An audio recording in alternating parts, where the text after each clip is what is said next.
Good morning students. आज के video lecture में आप सभी का हार्दिक स्वागत है। हम राज्य की उत्पत्ति के सिद्धांत का अध्ययन कर रहे हैं। पिछले वीडियो लेक्चर में दैवी सिद्धांत और शक्ति सिद्धांत के बारे में अध्ययन किया गया था और एक और महत्वपूर्ण जो उत्पत्ति का सिद्धांत था वो था सामाजिक समझौता सिद्धांत। दैवी सिद्धांत और शक्ति सिद्धांत और सामाजिक समझौता सिद्धांत। सामाजिक समझौता सिद्धांत के प्रमुख 3 संविदावादी विचारक थे, हॉब्स, लॉक, रूसो, जिनके बारे में अध्ययन अपन ने जानकारी प्राप्त की थी। लेकिन राज्य की उत्पत्ति के जितने भी सिद्धांत प्रचलन में हैं उनमें जो है, चाहे दैवी सिद्धांत हो, चाहे शक्ति सिद्धांत हो, चाहे सामाजिक समझौता सिद्धांत हो, चाहे पितृसत्तात्मक हो, मातृसत्तात्मक हो, कोई भी सिद्धांत हो, एक पूरी अच्छे तरीके से राज्य की उत्पत्ति की व्याख्या नहीं कर पाता है। दैवी सिद्धांत तो कहता है कि राजा ईश्वर का परिणाम है, शक्ति सिद्धांत कहता है कि राजा बल का परिणाम है, और सामाजिक समझौता कहता है कि मनुष्य ने एक पर्टिकुलर समय पे राज्य का निर्माण किया। अब राज्य चूँकि एक आवश्यक तत्व है मनुष्य के राजनीतिक जीवन का, और राज्य के बिना मनुष्य का जो है वो जीवन असंभव है। तो जब भी तो हम कहते हैं कि राज्य की नागरिकता मनुष्य के पास होना आवश्यक है। राज्य की नागरिकता विहीन व्यक्ति बिल्कुल वैसा होता है जैसे समुद्र में बिना झंडे का जहाज, है ना। तो इस तरीके से राज्य के ऊपर अनेक विकासवादी अवधारणाएं हैं, उत्पत्ति के ऊपर अनेक प्रकार के सिद्धांत हैं, लेकिन अभी तक भी जिन भी सिद्धांतों का प्रतिपादन किया गया उनमें राज्य की उत्पत्ति के व्याख्या के रूप में इनमें किसी भी सिद्धांत को आप स्वीकार नहीं कर सकते। इन सभी सिद्धांतों में एक बात समान रूप से पाई जाती है कि राज्य का एक विशेष समय के ऊपर निर्माण किया गया, किंतु वास्तव में निर्माण नहीं किया राज्य का, और निर्माण किया भी नहीं गया। राज्य एक निरंतर विकास का परिणाम है, बिल्कुल उसी तरीके से विकास का परिणाम है जिस तरीके से एक शिशु एक निर्धारित समय में विकास को प्राप्त करके पूर्ण युवक के रूप में बदलता है। वो एक दिन का परिणाम नहीं होता, वो एक सतत प्रक्रिया होती है किसी चीज़ को बनने की। हम कि पौधा लगाते हैं वो धीरे धीरे एक बड़े वट वृक्ष में कन्वर्ट होता है, तो ये एक विकास का परिणाम है। धीरे धीरे वो बड़ा हुआ। अपन ऐसे नहीं कह सकते कि आज ही हो गया और एक ही दिन हो गया और हमने बना दिया और ऐसा हो गया। तो वास्तव में राज्य का निर्माण नहीं किया गया, ये निरंतर विकास का परिणाम है। तो डॉक्टर गार्नर ने ये कहा है कि राज्य न तो ईश्वर की सृष्टि है, ना ही उच्च कोटि के किसी शारीरिक बल का परिणाम है, ये किसी व्यक्ति ने इकट्ठा किया और कहा कि बन गया, ना ही किसी प्रस्ताव या समझौते की कृति है, और ना ही परिवार का ये विस्तृत रूप है। ये तो क्रमिक विकास से उदित एक ऐतिहासिक संस्था है। राज्य जो है विकास का परिणाम है। राज्य की विकास की जो उत्पत्ति की सही व्याख्या है ये ऐतिहासिक और विकासवादी सिद्धांत के द्वारा ही की गई है। इस सिद्धांत की मान्यता के अनुसार राज्य का विकास एक लंबे समय से चला आ रहा है। आदिकालीन समाज से क्रमिक विकास करते करते इसने वर्तमान में राष्ट्रीय राज्य के स्वरूप को प्राप्त कर लिया है। वर्गेस ने लिखा है कि राज्य मानव समाज का निरंतर विकास है, जिसका प्रारंभ अत्यंत अधूरे और विकृत उन्नतशील रूपों में अभिव्यक्त होकर मनुष्य के एक समग्र और सार्वभौम संगठन की ओर ही इसका विकास हुआ है। जिस प्रकार भाषा प्राणियों की जो है मुंह से जो निकला बड़बड़ाहट से निकली है, उसी प्रकार जैसे भाषा का विकास अगर अपन देखते हैं तो बहुत शुरू से लेकर के एक उन्नत समय तक भाषा का विकास हुआ है।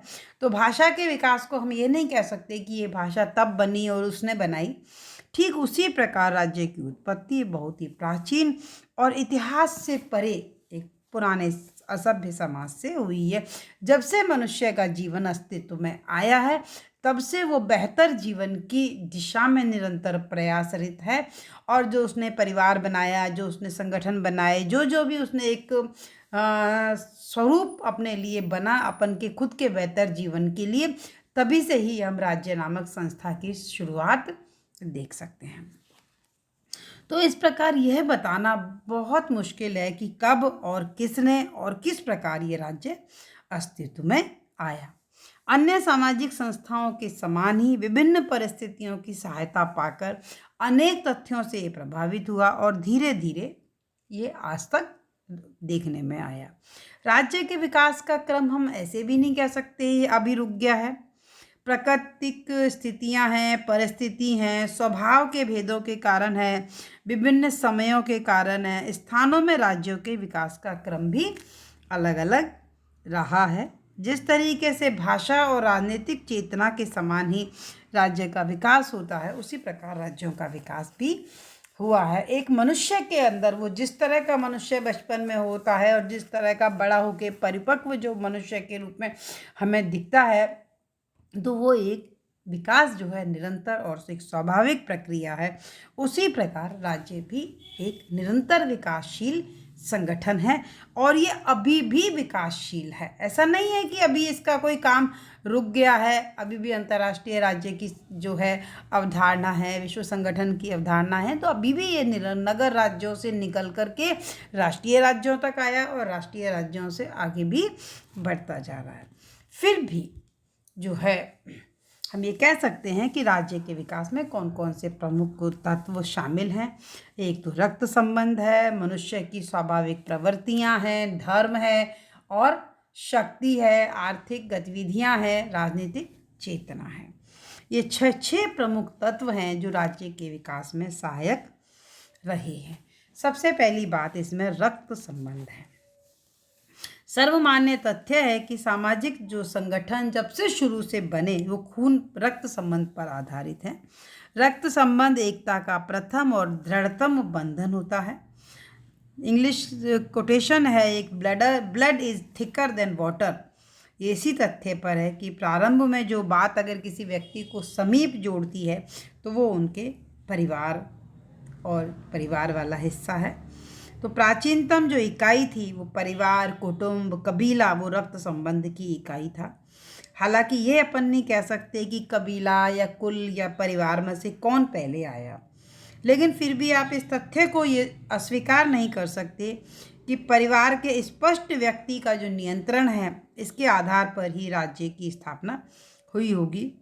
सर हेनरी मैन जो इस बात का समर्थन करते हैं वो ये कहते हैं कि प्राचीनतम इतिहास की अगर आप व्याख्या करें तो समूह को एकता के सूत्र में बांधने वाला प्रारंभिक जो संबंध है वो रक्त बंधन है।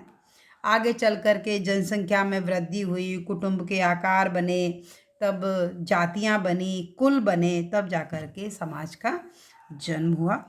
तो मैकाइवर ये कहता है कि रक्त का संबंध समाज को जन्म देता है और कालांतर में समाज के द्वारा राज्य को जन्म होता है। दूसरी जो विशेषता है वो है मनुष्य की स्वाभाविक सामाजिक प्रवृत्तियां, natural social instincts of man. देखिए, मनुष्य स्वभाव से ही सामाजिक और राजनीतिक प्राणी है। समूह में रहने की उसकी एक आदत है और सब साथ साथ रहते हुए जब विभिन्न व्यक्तियों के स्वार्थ आपस में टकराते हैं तो इसके कारण विभिन्न वाद विवाद होते हैं और वाद विवाद को दूर करने के लिए एक संप्रभु संपन्न इन्होंने संस्था बनाई, उसकी इन्होंने आवश्यकता महसूस की और राज्य का उदय हुआ। तो इस प्रकार बहुत अधिक सीमा तक मनुष्य की स्वाभाविक जो सामाजिक प्रवृत्ति है उसको इसका परिणाम माना जा सकता है। तीसरा है धर्म। रक्त संबंध की तरह भी धर्म भी इस मामले में बहुत महत्वपूर्ण भूमिका रही है। राज्य के विकास में रक्त संबंध और धर्म परस्पर एक दूसरे से संबंधित रहे हैं या पूरक रहे हैं। वस्तुतः प्रारंभिक समाज में तो ये रक्त संबंध और धर्म एक दूसरे के एक सिक्के के दो पहलू कहे जा सकते थे, क्योंकि दोनों ही परिवारों को, कबीलों को आपस में जोड़ने का काम करते थे। तो गैटल ने लिखा है कि रक्त संबंध और धर्म एक ही वस्तु के दो रूप थे। समूह की एकता उसके कर्तव्यों को धार्मिक मान्यता प्राप्त थी। प्रारंभिक समाज में धर्म के दो रूप प्रचलित थे, पहला पितृ पूजा और दूसरा प्राकृतिक शक्तियों की पूजा। तो इस प्रकार से उनके कुल देवता हुए, है ना, और पितृ पूजा भी उनकी प्रारंभ हुई। दूसरी प्राकृतिक शक्तियों की पूजा भी इनके प्रारंभ हुई।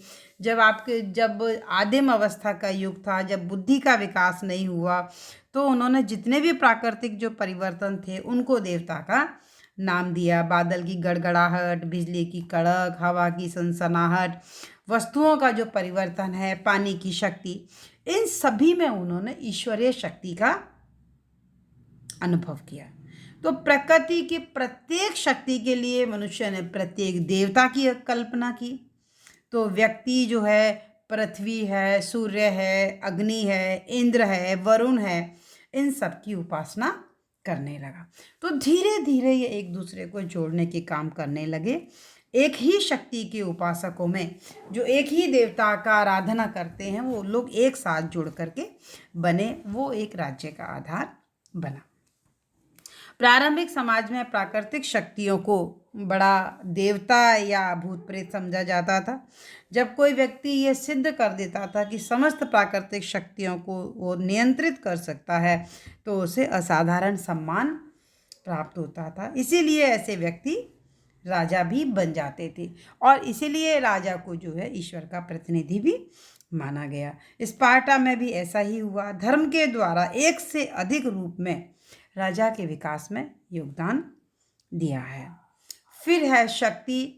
ये तो सभी निर्विवाद रूप से सत्य है कि शक्ति एकमात्र तत्व तो नहीं, लेकिन एक महत्वपूर्ण तथ्य जरूर है जिसने राज्य की स्थापना में महत्वपूर्ण योगदान दिया है। संस्था के विकास में युद्ध का स्थान विशेष है। पहले सामाजिक व्यवस्था थी, फिर राजनीतिक व्यवस्था में परिवर्तन करने का कार्य युद्ध के द्वारा ही किया गया, क्योंकि जन समाज का सामाजिक राजनीतिक समाज में परिवर्तन शांतिपूर्ण उपायों के द्वारा नहीं किया गया, बल्कि परिवर्तन युद्ध के द्वारा किया गया है। आज समूचा मानव जाति का जो इतिहास है, वो एक दूसरे के ऊपर आधिपत्य स्थापित करने, संघर्ष करने, आक्रमण की प्रवृत्तियों से भरा हुआ है। शुरू में ये प्रवृत्तियां बहुत ज़्यादा देखने में लगी, फिर कृषि और व्यवसाय का उदय हुआ, फिर लोग धीरे धीरे बसे, फिर निजी संपत्ति की अवधारणा हुई। तो इस प्रकार अपने आप को बचाने के लिए, अपनी जीवन रक्षा करने के लिए, अपनी संपत्ति की रक्षा करने के लिए, है ना, तो लोग युद्ध में होने लगे, एक दूसरे का नियंत्रण स्वीकार करने लगे, और युद्ध के नेतृत्व के महत्व को जनता के सामने रखा। लोग भी उसी व्यक्ति के पक्ष में चले गए जो उनकी रक्षा कर सकता था, उनको सुरक्षा दे सकता था। इस प्रकार एक कबीला दूसरे कबीले के ऊपर आधिपत्य जमाने में लगा रहा। संघर्ष की इस प्रक्रिया में कोई सरदार बना, कोई कुछ बना, और जो बलपूर्वक जिसके पास ज़्यादा शक्तियाँ थी, उसने प्रभुसत्ता का रूप धारण कर लिया। इस प्रकार युद्ध से राज्य की उत्पत्ति हुई, और ये कहा भी गया है कि युद्ध से राजा का जन्म होता है।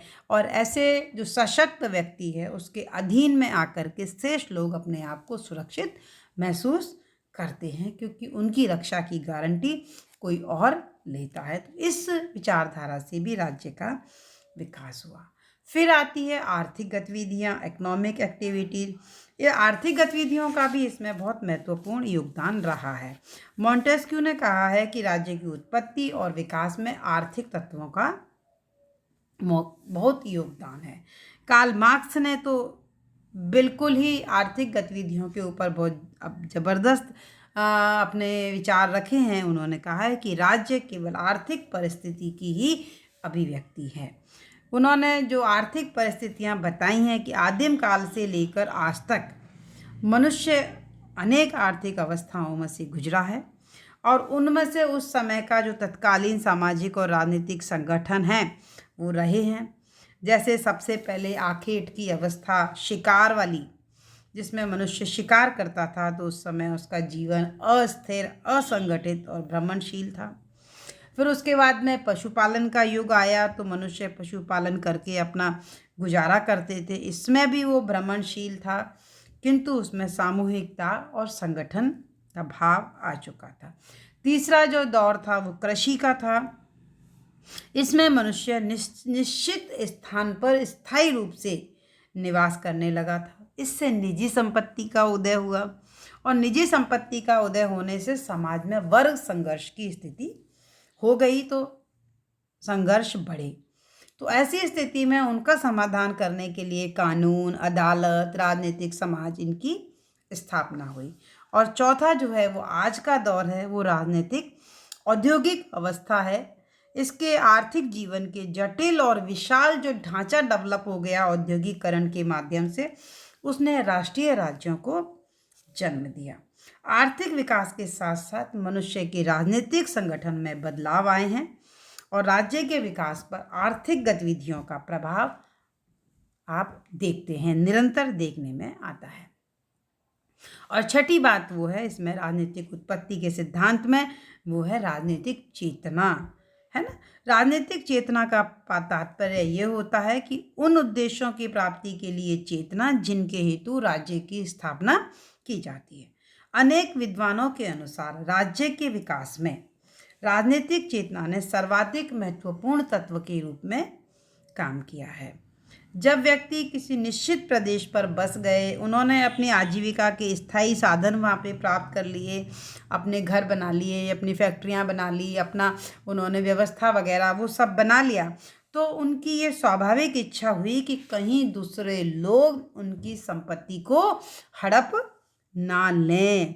फलतः ऐसे नियमों की आवश्यकता अनुभव की जाने लगी कि भाई हम जिससे हम सुरक्षित रहें और हमारी संपत्ति सुरक्षित रहे। और यही जो भाव था, ये राजनीतिक चेतना का मूल था। तो प्रारंभ से ही यह राजनीतिक चेतना अप्रकाशित और अव्यक्त रूप में थी। जैसे जैसे सभ्यता और संस्कृति का विकास हुआ, वैसे ही राजनीतिक संगठन की आवश्यकता और भी अधिक बढ़ गई। इसके अतिरिक्त कुछ व्यक्तियों में शक्ति प्राप्त करने की इच्छा भी बढ़ी, सैनिक कार्रवाइयाँ भी बढ़ी, और लोग अधिकाधिक शक्ति अर्जन की दिशा में अपने आप को संलग्न करने लगा। तो जो जो संघर्ष हुए, जो संघर्ष में जीता वो राजा बन गया और उसका साम्राज्य स्थापित हो गया। तो इस प्रकार से शासक, शासन और कानून का जन्म हुआ। तो राजा जो है मूर्त रूप से फिर सामने आए। वर्तमान समय में राजनीतिक चेतना राज्य के विकास में सक्रिय है, और ये आज भी सक्रिय है। और आजकल तो विश्व बंधुत्व और वसुधैव कुटुंबकम की बात निरंतर कही जाती है। आजकल भूमंडलीकरण है, ग्लोबलाइजेशन है, पूरे विश्व संदर्भ में हर बात को रखने की बात कही जाती है। तो इसी राजनीतिक चेतना के वश मानव जाति द्वारा आज विश्व राज्य की स्थापना के बारे में भी सोचा जाने लगा है। आज हम कह रहे हैं ना कि दुनिया एक हो गई है ना। सारा सोशल मीडिया आप देखते हैं, जैसे व्हाट्सएप है, फेसबुक है, या जो नेट पे जो ऑनलाइन स्ट्रीमिंग है, इसने सारी दुनिया को एक साथ जोड़ दिया है। तो इससे हम ये कह सकते हैं कि राजनीतिक चेतना जो है वो आज भी सक्रिय है, और अलग अलग दिशा में जो है वो इसमें अभी भी निरंतर आगे बढ़ती जा रही है। तो ये जो 6 जो बिंदु जिनके ऊपर अभी अपन ने चर्चा करी, ये राज्य के विकास के लिए बहुत महत्वपूर्ण रहे हैं, और राज्य का विकास एक सामूहिक रूप से इन सभी बिंदुओं के द्वारा किया जाने लगा है। तो राज्य की उत्पत्ति के संबंध में ऐतिहासिक जो ये विकासवादी जो सिद्धांत है, ये सर्वाधिक मान्य है, जिसके अनुसार किसी एक तत्व के द्वारा नहीं, वरन मूल सामाजिक प्रवृत्ति, रक्त संबंध, धर्म, शक्ति, आर्थिक गतिविधियां और राजनीतिक चेतना सभी के द्वारा सामूहिक रूप से राज्य का विकास किया गया है। और इसी विचारधारा को, ये जो उत्पत्ति का जो विकासवादी और ऐतिहासिक सिद्धांत है, इसी को ही मान्यता प्राप्त है, और सभी विचारकों द्वारा निर्विवाद रूप से इस सिद्धांत को स्वीकार किया गया है। रक्त संबंध पर आधारित परिवार राज्य का सबसे प्राचीन रूप था। धर्म ने इन परिवारों को एकता प्रदान की। आर्थिक गतिविधियों ने व्यक्तियों को संगठित होने के लिए प्रेरित किया। इसके साथ ही शक्ति और राजनीतिक चेतना ने राज्य के स्वरूप को स्पष्टता और व्यापकता प्रदान की। इस प्रकार राज्य का उदय हुआ और उसने विकास करते करते अपने वर्तमान स्वरूप को प्राप्त कर लिया। तो कहने का मतलब ये है कि आज हम राज्य को जिस रूप में हम सामने देखते हैं, जिस तरह की उसमें हम देखते हैं, वो एक दिन का परिणाम नहीं है, बल्कि कई सैकड़ों सालों के विकास का परिणाम है। तो राज्य जो है एक निरंतर लंबे समय से विकास की प्रक्रिया को प्राप्त करता हुआ आज जिस रूप में सामने आया है, तो ये उससे राज्य का निर्माण हुआ है। तो ये तो हैं आपकी राज्य की उत्पत्ति के विभिन्न सिद्धांत। इस विभिन्न सिद्धांतों वाले टॉपिक को अपन ने 3 वीडियो लेक्चर के माध्यम से संपन्न किया है। सबसे पहला राज्य की उत्पत्ति में दैवी सिद्धांत, फिर राज्य की उत्पत्ति में शक्ति सिद्धांत, फिर राज्य की उत्पत्ति में सामाजिक समझौता सिद्धांत और सर्वमान्य सिद्धांत के रूप में ऐतिहासिक और विकासवादी सिद्धांत की अवधारणा। तो स्टूडेंट्स, ये तो था राज्य की उत्पत्ति के सिद्धांत। नेक्स्ट वीडियो लेक्चर में हम चर्चा करेंगे कि राज्य का लोक कल्याणकारी सिद्धांत, welfare state, state as a welfare. देखिए, मनुष्य के राजनीतिक जीवन में और राजनीतिक थ्योरी के जब हम स्टडी करते हैं, क्योंकि आपका ये जो पेपर है ये पॉलिटिकल थ्योरी है, तो थ्योरी के पेपर में जब हम अध्ययन करते हैं तो राज्य एक महत्वपूर्ण संगठन है। सरकार इसका एक मुख्य अंग है, संप्रभुता इसका एक मुख्य अंग है, जनसंख्या इसका एक मुख्य अंग है। और राज्य का एक जो प्रमुख कार्य होता है वो जनता के कल्याण के हेतु निरंतर लगे रहना। तो राज्य के कार्यों के बारे में, राज्य के लक्ष्यों के बारे में, राज्य की अवधारणाओं के बारे में अनेक प्रकार के उपागम जो है वो प्रचलित हैं। तो उसमें से भी एक उपागम जो है वो लोक कल्याणकारी राज्य की अवधारणा है। इस लोक कल्याणकारी राज्य की अवधारणा के बारे में हम अगले नेक्स्ट वीडियो लेक्चर में चर्चा करेंगे। तब तक आप जो हमने आपको बताए हैं वीडियो लेक्चर, इनको आप सुनते रहें, देखते रहें, और PDF जो हमने आपको व्हाट्सएप पे शेयर की है उसके बारे में उसका अध्ययन करते रहें, और संबंधित जो बुक्स हैं जिसको हमने सिलेबस में प्रिस्क्राइब किया है उनको लेकर के आप उनका अध्ययन प्रारंभ कर दें, ऐसी मेरी आपसे आशा है। धन्यवाद।